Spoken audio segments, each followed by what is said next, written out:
All right, so now that we have talked about what does it mean to study history, but also why we should, I want to address the common question of, is every interpretation valid in history?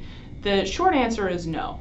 I've said before that history is an ongoing conversation, but this doesn't mean that any interpretation or opinion about the past is valid. Some opinions are simply wrong because they are not supported by evidence.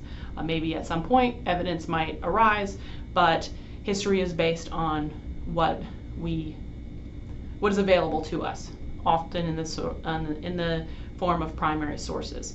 And so history also involves a certain methodology, which again, I emphasize critical reading and careful reading, critical thinking, the use of perspective and context. All of those things are important to you being able to critically look at someone's interpretation and know, is this something that should be valid, or I should interpret as valid.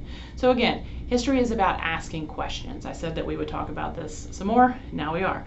So some of them do not have easy answers. Some of those historical questions that we ask, they don't have easy answers.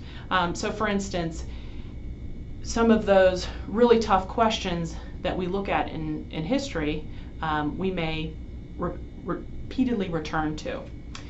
Okay, now I want to also talk about that well-crafted questions really provide better insight into our history.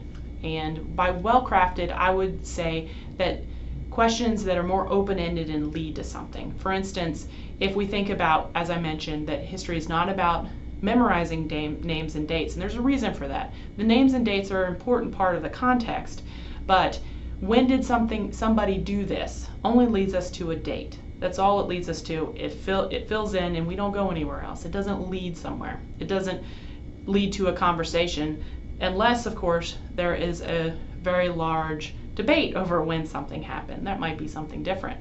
But generally, that doesn't lead us anywhere. It's less useful to us as a historical question. Now, something very different would be not necessarily when something happened or when did somebody do something, but what inspired them to do it. Or how did another person of that same era interpret their action?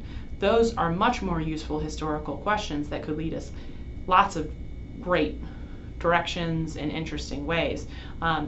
They are open-ended and could go lots of different places, not just when, which leads us to just one date. So in this class, we'll be focusing on history as conversation, and welcome.